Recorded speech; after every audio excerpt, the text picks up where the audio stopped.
we'll touch on PewDiePie's issues. And if you're unfamiliar with these issues, I'll get you caught up as we go. Because people have often said, Boogie, your content is kind of neutral. It's kind of wishy-washy. And I want you to know that's by design. I love this goofy stuff. I love opening stupid card packs, and I love playing with stupid toys, and I love just talking about Pokemon and talking about games. This channel for me is kind of like therapy. It's a release. And when I walk into the studio, it's all about video games and fun and toys. And when I go back out through that door, then that's when I deal with the real world. And I deal with the politics. And I deal with the bullshit, I deal with paying my bills. But in here, it's this little sanctum in which you and I just get to have fun. And I love having fun. But that's not the only reason I do that. And we'll talk about that. So let's start by talking about what happened to Felix, because I think everybody knows what happened to PewDiePie. PewDiePie made some very tasteless jokes that I did not personally find all that funny. And because of that, the Wall Street Journal attacked him, saying, look at this guy, he's anti-Semitic, his jokes are anti-Semitic, let's destroy his career, let's take him down, let's make him a household enemy. And of course it didn't stick. YouTubers, we know better. We stuck up for Felix. We knew that we would. We knew that what he was doing was tasteless, but within the realms of reason, and certainly he wasn't the person that they were trying to identify him as with this identity politics, It didn't fit their narrative because it's not real, and we YouTubers are just about when it comes to stuff like that. It gets a little more complicated when you talk about some of the other people here. Colin Moriarty, who is a great content producer, has recently come under fire because he made a very tasteless joke on Twitter during International Women's Day. As part of an International Women's Day, there was a small protest that some women chose to participate in which they said, a day without a woman, don't show up for work unannounced, and don't buy anything, and I don't know, I guess maybe don't even help your family, or I don't know, whatever degree you wanted to take it to. I don't know what the original intent was. But don't spend money, and don't help, businesses, and let the world see what it would be like without a woman. And I don't know, I don't think that's a particularly good protest. It's not a particularly great idea, especially if you're showing up to work unannounced, this is my opinion. But whatever, if you want to participate in that, I'm all for protests of all types, as long as it's non-violent. You do you, girl. That said, Colin made a tweet in which he said, hashtag day without a woman, finally some peace and quiet.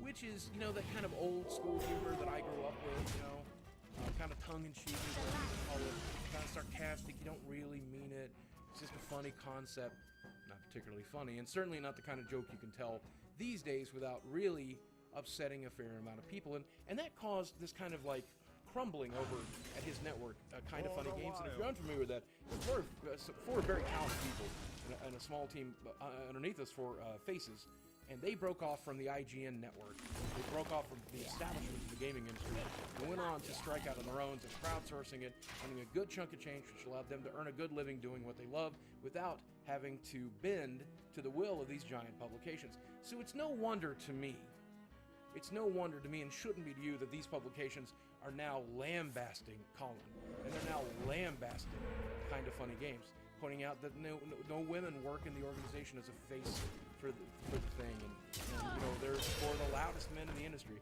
And you have people like Destructoid saying, well, Colin Moriarty, his next job will probably be at Breitbart because he's a hateful hate-monger, a piece of garbage. And it's no surprise to me that the industry would turn so quickly. They would hate those people for being independent, for doing what they do. It's no surprise to me that they'll turn on people because they hate people and doing what he does.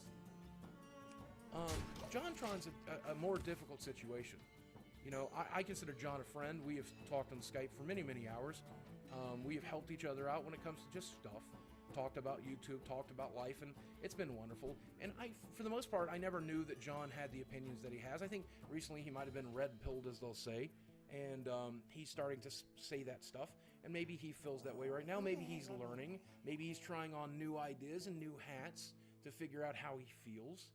And I don't think that's going to change my opinion with John. John has recently come out and said some stuff about immigration and people of color and things that he feels might be true, and discussed this stuff. And it's left a lot of people very, very angry at John, including ex-friends and ex-fans. And I don't agree with most of what John has to say. But I certainly don't fault him for trying on the idea. And I certainly don't fault him for trying to figure it out for himself and to think for himself instead of swallow and follow a narrative. But once again, John is a YouTube creator, and John is independent. So it's no surprise that people turn quickly on him. Especially because some of John's stuff was pretty out there, I think. Stuff I would not personally agree with. But the point that I'm making here is these people who I consider peers, these people who I consider to be relatively good content creators, are feeling that are fully chewing them up and spitting them out. They're the same teeth that nipped at me 2.5 years ago. And those are the same people who are so outraged now and vindictive with their outrage and feel that destroying these people's lives and their careers is righteous and correct, and they think they're the good guy even though they're doing very bad things to people. These are the same people that came into the that made me take a step back and say, you know what, I don't want to die on this hill. This is not something I want to end my career over.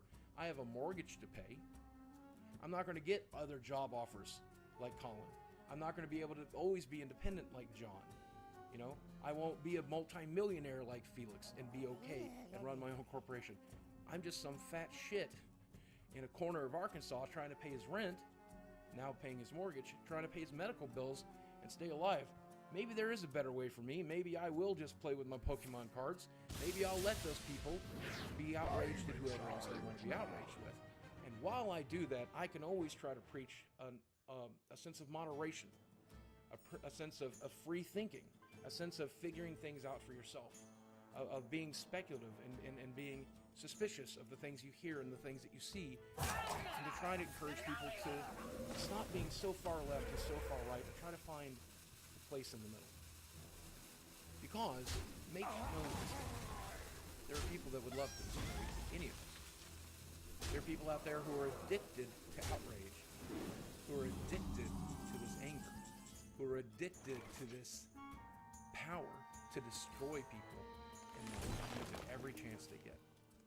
And chances are, people who've watched this video up to this point, or even really cut it off 2 minutes in, are using this video as an excuse to try to do that to me here.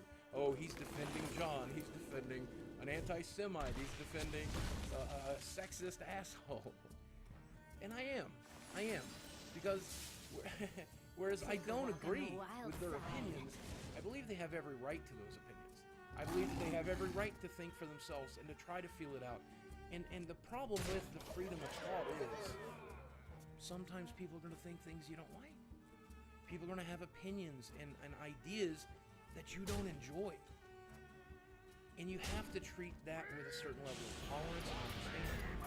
Because if you approach it with tolerance and understanding, you might very well be able to convince that person otherwise. I do plan to have a conversation with John in the future if he'll allow me to, and maybe we'll talk about some of this stuff, and maybe I will learn from him and he'll learn from me, and we'll land somewhere in the middle. And wouldn't that be swell? Because the middle is a great place to be. And people say, Boogie, you won't stand up for what you believe in. You won't stand up for what you care about. Well, you know what? Damn it. I stand on this hill. And I'll die on this hill. This is the one I will stand up for. Not that I stand up very often. But this is the one that I will fight for. I believe that there's no such thing as wrong think. I think there is no such thing as a wrong opinion. I think that it's okay to have whatever shitty opinion you have. And it's the best way to treat somebody with a shitty opinion, one that might be morally, objectively wrong, is to try to talk to them, to treat them like a person, to treat them like you care about them, to treat them moderately and maybe with respect, and talk to them and try to convince them. Because I'll tell you something, the studies show when you fight somebody's ideas, especially their beliefs, it only strengthens their beliefs and convictions. You can't change somebody's mind with hate. You can only change somebody's mind. And I'll stand on it. I'll fight for it. And you know what else? Something else I stand for. I think you should be able to make jokes about even the worst shit in life. Sexism, racism, sure. I may not choose to make those jokes myself.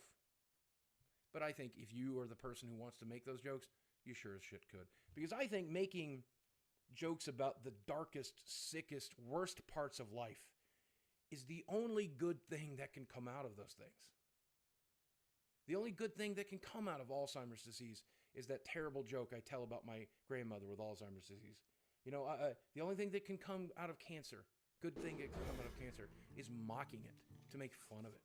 I think sometimes that is not only a tool for coping, but I think sometimes it is a tool to create and make the world better. Sometimes with a tongue-in-cheek attitude, with a sarcastic attitude, you can draw attention to a very bad ideal and make people consider that ideal without accepting it. Another night and change their mind. With comedy, I've learned as much from stand-up comedians as I've learned from philosophers in my lifetime, probably more. And God bless them for choosing the tough topics, and God bless them for choosing the and maybe Colin's no stand-up comedian, but I found his joke to be thought-provoking at the very least, and I welcome nature. And that's it. So here's the thing. I'm going to continue to show off t-shirts and Nintendo Switches and Amiibos, and I'm going to talk about goofy video games and what I like about frame rates and what I like about that kind of stuff, because number one, I choose to do it. I love to do it. I want to do it. It's exciting for me. It makes me feel very good. But secondly, because there's some very nasty people out there on the left and the right. Make no mistake. There's some very nasty people out there who will destroy you, as they're destroying some of my peers right now. And I'm going to take a few bites for this topic. The rest of the stuff, I'll leave it up to you guys. I'd rather play Nintendo. Guys, thanks for watching. I love you very much. Now let's see if I actually have the balls to upload this video. I'll speak with you again soon.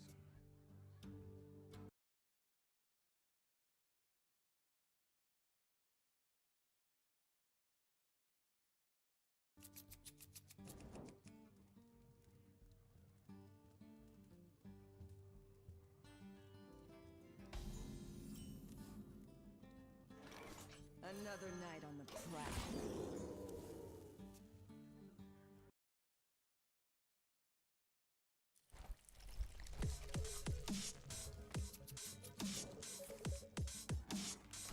Hey guys, welcome back to Harbour Unboxed once again.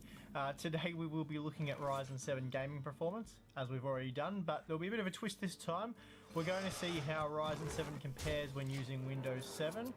Already I've gathered results for about 16 games using Windows 10, so I thought it'd be cool to see how those results compare to Windows 7, or at least in the games that use DirectX 11 anyway. And the reason I'm doing this is because after that video, quite a few of you did suggest that I retest using Windows 7, as there were users reporting considerably better performance, or gaming performance, on that operating system with the Ryzen CPUs. In that initial video, I found that in some games, disabling SMT led to rather large performance gains, while in some games it actually reduced performance, and in others we saw little to no difference. Since then, AMD has conducted their own investigation into the impact SMT has on gaming. They concluded by saying that it is in our experience that gaming applications should generally see neutral to positive benefits from SMT. They went on to say that they have seen this behaviour in a wide range of games, including Arma 3, Battlefield 1, Mafia 3, Watch Dogs 2, Civilization 6, For Honor, Hitman, Mirror's Edge Catalyst, and The Division. They also state that independent third parties have confirmed these findings. I assume they watched my video because all those games were tested, and that is word for word the order in which I listed the games. Wrapping that topic up, they said, for the remaining outliers, AMD again says multiple opportunities within the code bases of specific applications to improve how the software addresses the Zen architecture. We have already identified some simple changes that can improve the game's understanding of the Zen core/cache topology, and we intend to provide a status update to the community when they are ready. Another issue they addressed was thread scheduling. AMD said that they have investigated reports alleging incorrect thread scheduling on the Ryzen processors. In short, AMD believes that the Windows 10 thread scheduler is operating properly for Zen, and they do not believe there is presently a problem with the thread scheduler adversely utilizing the logical and physical configurations of the architecture. They have reviewed the limited available evidence concerning performance deltas between Windows 7 and Windows 10, and do not believe there is an issue with the scheduling differences between the two versions of Windows. Any differences in performance can be more likely attributed to software architecture differences between the OSs. So AMD says that there isn't an issue, which frankly is disappointing, as I was hoping to see some decent performance improvements in Windows 10, via an update.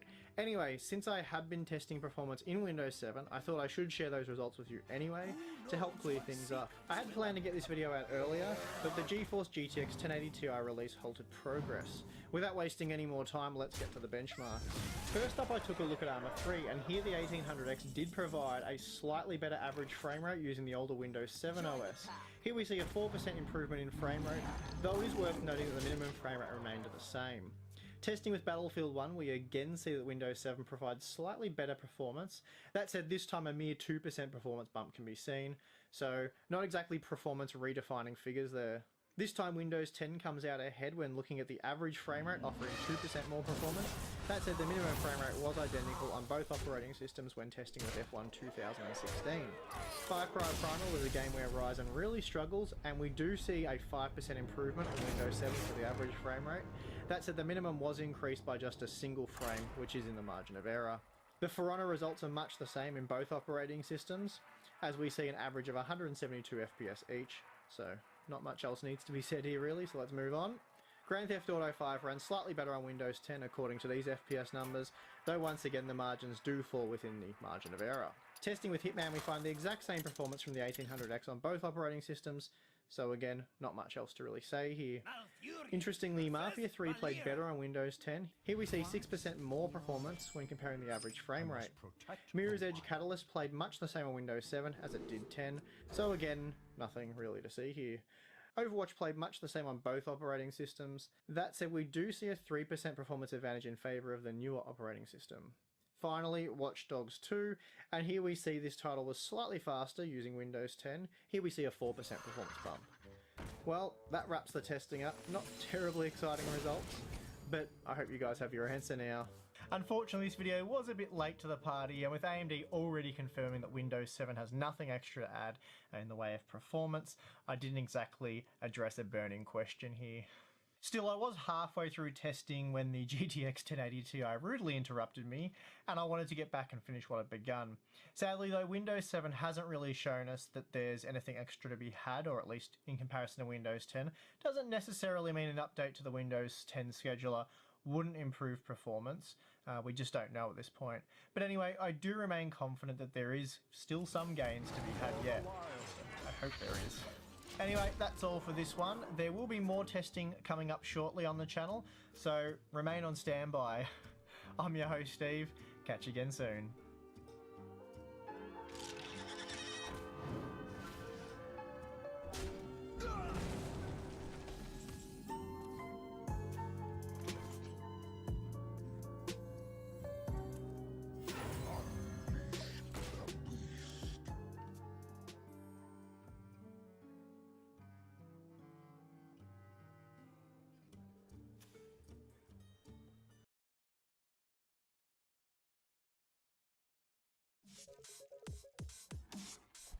Hey guys, welcome back to Harbour Unboxed. Today I have an update for you regarding AMD's upcoming Ryzen 5 CPUs that they are announcing, well, right now. There are just basic details given in this press release, and I have put a few questions to AMD, but they weren't keen to answer all of them.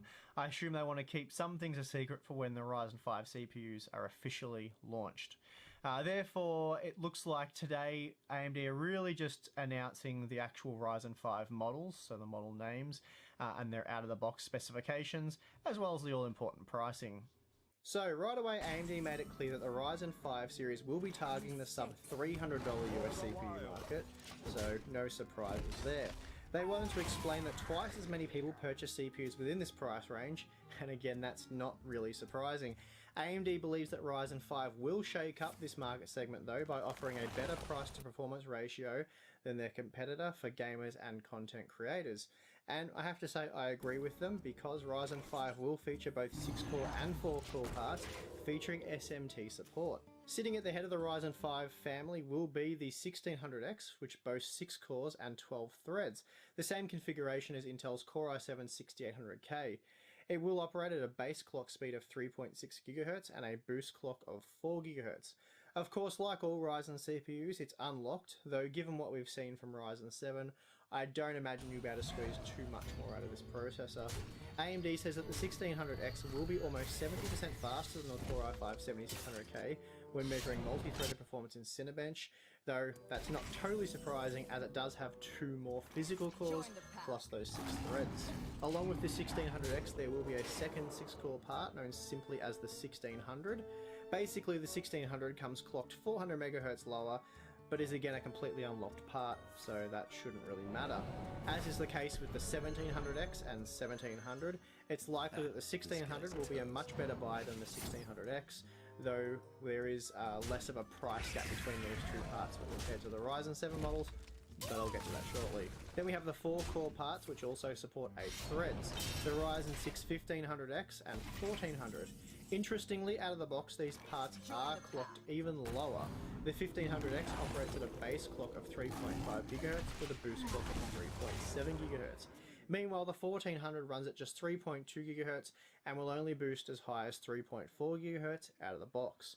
Of course, once again though, these are both unlocked parts, so hopefully they will be able to run on all cores at least 4 GHz. For those wondering, the 1500X and 1600 will ship with the Wraith Spire cooler, while the 1400 comes with the smaller Wraith Stealth cooler. Now for pricing, the 1600X comes in at $250 US, which prices it alongside the Core i5 7600K. That said, we suspect that you will be better off buying the standard 1600, which costs $30 less at $220. Those wanting to spend less than $200 have the 1500X at $190 and the 1400 at $170. These quad-core parts are coming up against the locked Core i5s, as well as the more expensive Core i3s, such as the unlocked 7350K, which costs $170, and we know that to be fairly terrible value. So without even testing, we know that the Ryzen 5 1400 already has Intel's entire Kaby Lake Core i3 range begging for mercy, while the locked Core i5 models will be trembling in the corner trying not to draw any attention. So the 1400 really is going to be the superstar here, and if it can hit at least 4 GHz on all cores, then I think it's safe to say this is going to be 2017's best value sub $200 CPU. Until Ryzen 3 lands in the second half of the year, Intel's budget hero, the Pentium G4560, will remain safe and well in command of the sub $100 price point. Right, so that pretty much covers everything in the press deck. What AMD didn't cover though is how the CCX units within the Ryzen 5 processors will be configured, and also the cache amount, so how that configuration will impact how much level 3 cache in particular the CPUs have on offer. They did confirm though when I asked if the Ryzen 5 CPUs were physically the same as the Ryzen 7, with just certain cores / threads disabled, and they said that yes, that is the case. So that means that the Ryzen 5 processors will have 2 CCX units under the hood, just as the Ryzen 7 models do. What isn't clear right now is how they will be configured. Perhaps someone else managed to get this information out of AMD, but at this point I haven't actually been able to get any solid information on how the CPUs will be configured. For now, I'm guessing that the 6-core parts will feature 1 core disabled in each CCX, rather than 1 fully enabled CCX with a second featuring 2 cores enabled. That said, the latter option might be better for gaming, though it would be a little odd for the level 3 cache. Speaking of cache, either scenario would see the 6-core parts still equipped with a total of 16 MB of level 3. Moving to the quad-core parts, it makes sense that AMD simply shuts off an entire CCX, and this would be the optimal solution for gaming.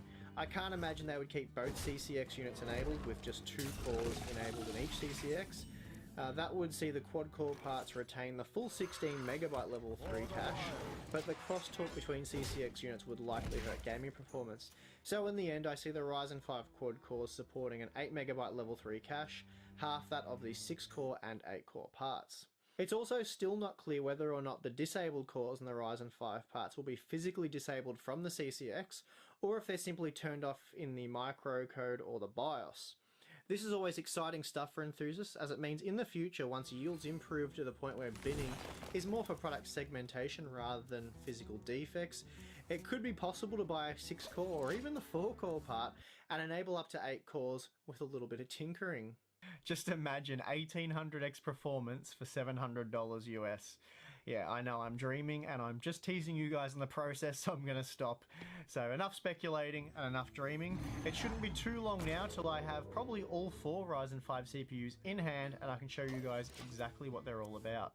So with that, I'm going to get back to benchmarking Ryzen 7. There's still plenty of work to be done on that front. I'm actually working on right now, and hopefully if I can work late enough tonight, I'll be able to wrap it up and get the video out tomorrow afternoon. A Windows 7 versus Windows 10 Ryzen gaming performance comparison. Because it's a bit of a hot topic now, and a lot of people are suggesting that Windows 7 gaming performance with Ryzen is a lot better than Windows 10. So I thought I'd look into that, test quite a few games, and try and get to the bottom of it. So that should be pretty interesting. And then next week, I'm also on the sidelines working on another video, which will be Titan XP SLI testing at 4K, comparing Ryzen to some sort of Intel system, whether it's the 7700K or 6900K or both. We'll see how much time I get to do that, but it'll be at least one of them. And yeah, that should be pretty interesting to see how the Titan XP cards scale on both platforms. And the Titan XP, while they're still ridiculous or unrealistic cards because of that $1,200 US price tag, the performance they produce now is more realistic. You can, it's more obtainable now because we have the 1080 Ti cards, which are much cheaper, though at $1,400 US for the pair. They're still not that wallet friendly, but I'm sure there'll be guys looking at buying them anyway. And it gives us an indication of how 4K gaming performance in the future might look on these platforms with more powerful graphics cards, but that's a whole nother thing because games could be better optimized for Ryzen and performance could change, but we'll look at the here and now. I'm rambling. Anyway, I'm going to wrap this up before I keep going on because there are a lot more cool things that I could talk about that are upcoming on the channel, but you'll see those in due time. Anyway, that's all for now. I'm your host, Steve. Thanks for watching. Hope to catch you guys again real soon. Real soon? Real soon.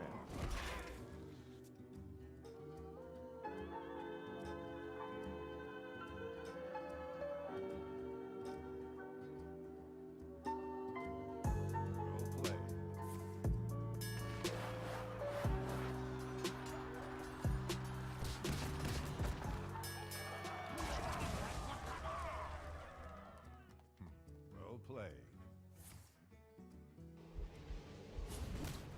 Spectacular. Hello everyone, hope you're having a fantastic day. Let's see if it gets any better after all this Ryzen 5 information I'm about to share. It's so refreshing to finally have non-Intel CPU options on the market, and AMD is really pushing hard towards providing a diverse price range for these CPUs with the release of these new SKUs. This is Ryzen 5 explained. So Ryzen 5 fits in the middle between the not yet released Ryzen 3 that's going to come out in the second half of 2017 and the pretty exciting multi-workload focused Ryzen 7 with entry price below 300, as this is the preferred spot for the mainstream consumer. Just like with Ryzen 7, Ryzen 5 is equipped with AMD Sense-MI, making it a smart core for boosting clocks when you need it, with precision boost and XFR, then downclocking it when you don't need the power, and all Ryzen 5 CPUs have the multiplier unlocked, so everyone can play the silicon overclocking lottery. Although let's not get ahead of ourselves, overclocking on the Ryzen 7 CPUs so far has been a bit of a challenge, although we did get the 1800X to stable 4.1 GHz and nice overclock on the memory to 3200 MHz, but with a toasty, 77 degrees Celsius on the core.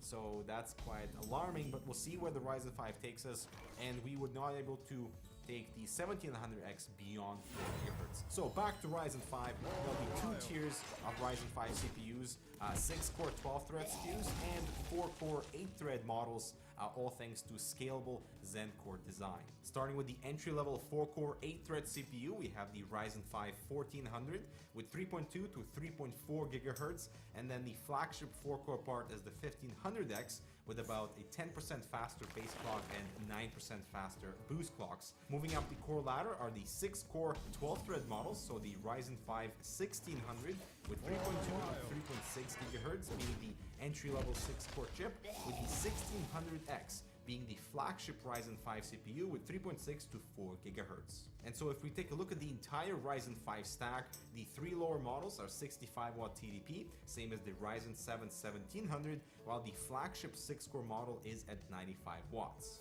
AMD has also shared an interesting tidbit of information for the 1500X, in particular with the XFR value of 200 MHz headroom, so it will boost up to 3.9 GHz, while the XFR values for the rest of the SKUs will be still unknown and will be a surprise. The only performance teaser comes with the Cinebench NT benchmark comparing the flagship 1600X with the i5 7600K, which is a $240 part, quad-core, no hyper-threading. And the only logical conclusion to why this slide is included is to obviously highlight AMD's competitive advantage in terms of price. So Ryzen 5 processors range between $169 to $249, competing between the i3s and the i5s of this world, and it's a satisfying and pretty competitive price tag while still distancing the flagship 1600X away from the entry-level $369 8-core Ryzen 7 1700. April 11th is the global launch date, and AMD really wants to push the Ryzen 5 CPUs with the B350 motherboards, so really satisfying and saturating that mainstream market for a good price to performance ratio. However, it's still distancing itself from the X370 platform, which is the enthusiast platform, because the B350 motherboards will not support multi-GPU configurations, and there's also some other limitations within the I/O, such as less USB and less SATA connections. And with all that said, the unlocked multiplier is probably the most interesting aspect of these Ryzen 5 CPUs, simply because you might have the potential to increase the performance of the lower tier SKUs by overclocking them to match the performance of their higher tier brothers. That's exactly what we saw with the R7 1700 and the 1700X being overclocked to 4 GHz and basically matching the performance of the 1800X while being significantly lower in price, bring them to much better value versus the 1800X. And let's hope that trend continues with the Ryzen 5 CPUs, with let's say 1400 overclocking that to performance of the 1500X, and the 6-core models with the 1600 being overclocked to 1600X performance-wise. Let's just hope there's enough overclocking headroom between these Ryzen 5 CPUs. And remember that the Zen core is scalable, so the 6-core model is an 8-core part with 2 cores disabled, but how does that impact overclocking behavior? We shall see. And the last point to cover are the new Wraith coolers that come with the Ryzen 5 stack. So you'll get the 65-watt stealth cooler with the 1400, a slightly larger 95-watt heatsink, the Spire with the 1500X and the R5 1600. And interestingly, no Wraith cooler will be included with the 1600X, because apparently AMD wants you to have your own proper cooling solution in your flagship purchase. Also, Ryzen 5 coolers are not lit. You'll have to step up your game to Ryzen 7 to get that RGB sorted. And that is all the news surrounding Ryzen 5. What are your expectations and predictions for these new CPUs? Leave them in the comments down below. April 11th is the global launch date, so make sure to stay around for our full reviews. We'll see what CPUs we get first. But I'm Dimitri with Hardware Canucks. Thanks so much for watching. We'll see you in the next video.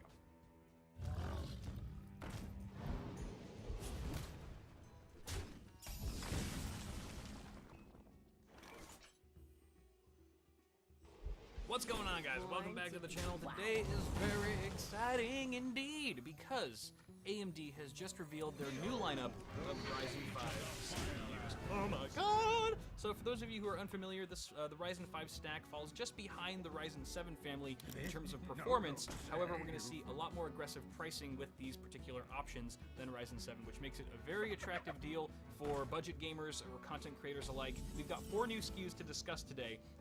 In relative detail, AMD didn't give everything away, but we certainly know a lot more than we just did yesterday. So we're going to be talking about those 4 of these parts, 2 of which are 6-core 12-thread. The other 2 SKUs are 4-core 8-thread. So definitely a nice range of options and capabilities between these various CPUs in the R5 lineup. We're also going to be seeing all of these SKUs launch on April 11th. So mark your calendars, get your wallets ready. This is going to be fantastic, and this is really just right around the corner if you're watching this video around the time of upload. I also wanted to mention that all 4 of these SKUs are going to be featuring unlocked multipliers, so all you overclockers out there can go ahead and tweak and tune your various clock speeds higher than what they're rated for out of the box. And then lastly, I wanted to mention that SenseMI is also going to apply to all of these parts as well. SenseMI, again, is just AMD's sort of umbrella of technologies to really improve the user experience and performance of the chip itself. This includes things like precision boost, XFR, and the like. So, on that note, let's go ahead and talk about our first chip here, which is the flagship 6-core 12-thread part, the 1600X, the R5 1600X, which is MSRPing, that's now a word, for just $249. And that's very exciting. It actually puts it very competitively priced with the Core i5 7600K. However, it's got 2 more cores and 4 more threads, which is super awesome. We've also got a base clock of 3.6 gigahertz with a boost of 4 gigahertz, and I believe that's going to be single core. Don't quote me on that. That was one detail that AMD left out, but I think that 4 gigahertz boost is going to apply to a single core for a single threaded workload. You're probably going to have to manually overclock it in order to apply that frequency to all cores, just how we saw with Ryzen 7. As far as XFR goes, AMD was also leaving us in the dark as far as what kind of boost we could expect from XFR, if it was just going to be another 100 megahertz overclock, similar to what we saw on the 1800X, for example, or if it's going to be something completely different. We don't know at this point, but XFR will in fact be there. We've also got a 95 watt TDP on this particular chip. This is the only part in Ryzen 5 that is rated at 95 watts TDP. All the other SKUs are 65 watts, so bear that in mind. This is also the only SKU in R5 that is not going to come bundled with any cooler, so it's just going to be the part a la carte. I'm rhyming now, and I would assume that's because the 1600X is going to appeal mostly to the enthusiast crowd, and they're probably going to want to bring in their own CPU cooler.